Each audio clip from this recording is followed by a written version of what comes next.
네, 김용환입니다. 같이 말씀 묵상하겠습니다. 예수님은 차별 없이 12제자를 동일하게 사랑하시고 같이 사역을 하셨을까요? 그렇지 않습니다.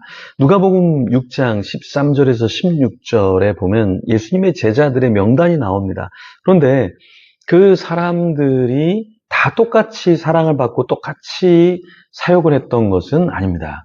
성경학자들은 이 명단을 4명씩 3그룹에 분류를 해요.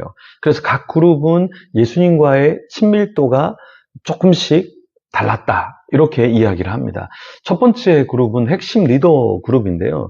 베드로, 안드레, 야고보, 요한입니다. 예수님께 가장 먼저 부름을 받았고요. 가장 친밀한 관계를 유지했습니다. 아주 중요한 사건인 변화산, 회당장 야이로의 딸을 살리신 사건 등 중요한 순간마다 예수님과 함께 있었죠. 핵심 중에 핵심 그룹이었습니다. 두 번째 그룹은 빌립과 바돌로메, 마태, 도마인데요. 이 두 번째 그룹은 사역을 할 때 실무적인 일을 했던 사람들이다, 이렇게 볼 수 있어요. 이들은 주로 질문을 던지거나 회계 업무를 하거나 또 사역 현장에서 발로 뛰는 모습의 그룹 사람들이었습니다. 1그룹만큼 영적인 깊은 체험을 하지는 못했지만 오병이어의 사건이라든가 부활 확인, 이런 사건에 있었던 제자들이었습니다. 예수님과 대중과의 가교 역할을 했던 그런 사람들이었죠. 세 번째 그룹은 소외된 자와 열정가 그룹이라고 할 수 있는데요. 알페오의 아들 야고보, 셀롯 열심당 시몬, 야고보의 아들 유다, 그리고 가롯 유다가 이 그룹에 속했는데요. 이 사람들에 대한 기록은 적거나 사회적으로 어떤 대단한 예수님과의 밀접한 스토리가 많지는 않습니다. 가롯 유다는 예수님을 배반했던 인물이죠. 상대적으로 주목을 받지 못했던 그런 그룹이었습니다. 이런 그룹의 사람들이었지만 많은 사람들 중에서 12제자로 뽑혔던 사람들이었죠. 그러면 우리가 본문 속으로 들어가서 예수님은 사역하기 전에 무엇을 하셨는지, 그리고 사역 때 무엇에 중점을 두었는지 조금 더 살펴보도록 하겠습니다. 12절 말씀입니다.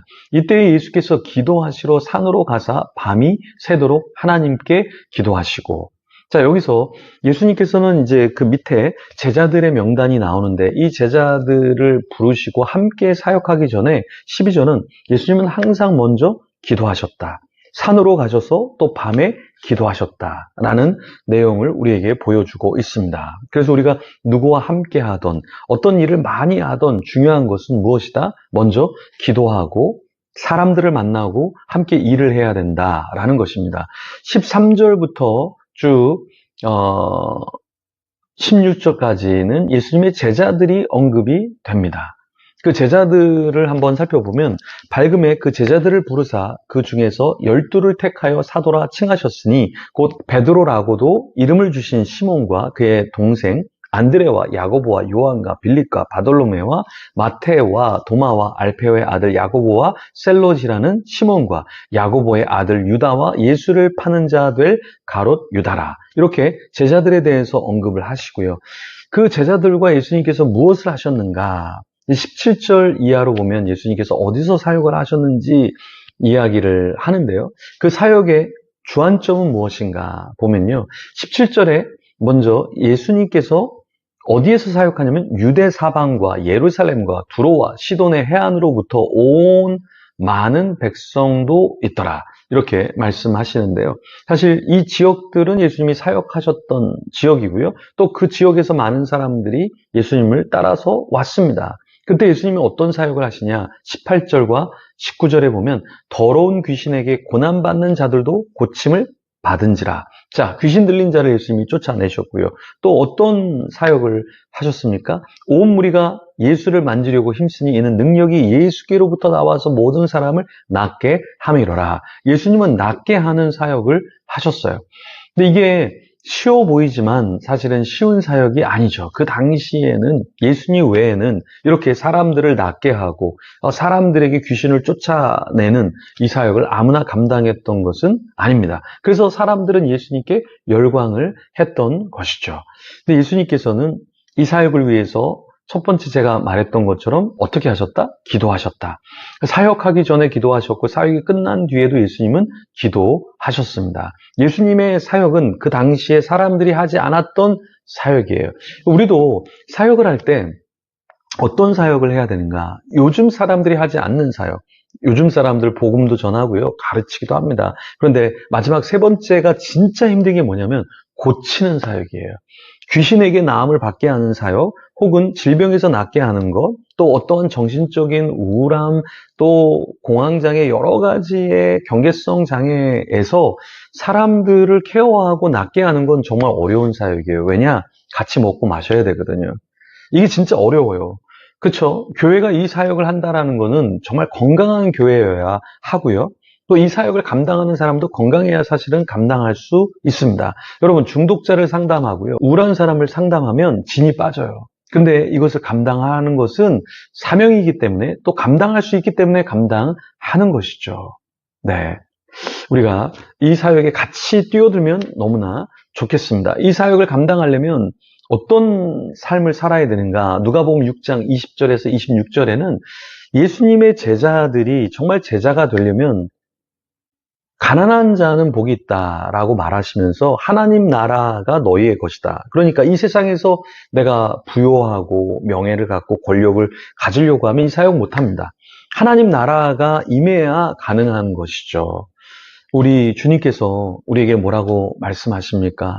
네, 너희가 정말 세상의 부요함으로 배부른 자가 아니라 나를 위해서 너희가 정말 이 땅에서 줄인 자가 되고 세상 사람들이 하지 않는 그러한 방향으로 이 세상에서 주님을 위해서 울고 함께 우는 자와 우는 자는 좀 복을 받고 너희가 웃게 된다라고 말씀하고 있습니다. 21절에 지금 줄인 자는 복이 있나니 너희가 배부름을 얻을 것이며 지금 우는 자는 복이 있나니 너희가 웃을 것이며.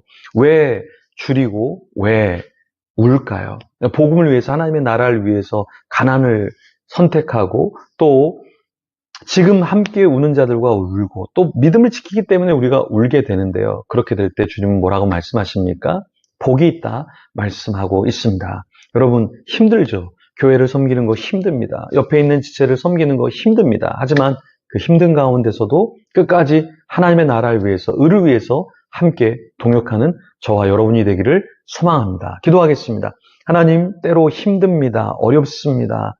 우리가 복음을 위해서 산다는 것 어렵습니다. 때로는 내가 열심히 해도 메인 그룹에 속하지 못하는 것 같은 생각이 들 수 있습니다. 왜 나는 저 그룹에 속하지 못하는가? 왜 나는 예수님과 더 친밀하지 못하는가? 아마 제자들도 그런 마음이 있었을 것입니다. 오늘날 우리가 교회를 섬기면서 사역을 하면서도 그런 마음이 있을 겁니다. 하지만 이 땅에서 그런 가운데 울더라도 또 우리가 주님을 위해서 살기 때문에 가난하더라도 이 길을 끝까지 걷는 저와 우리 모두가 되게 허락하여 주시옵소서. 감사합니다. 예수님 이름으로 기도합니다. 아멘. 우리 계속해서 기도하며 주님 앞에 나가겠습니다.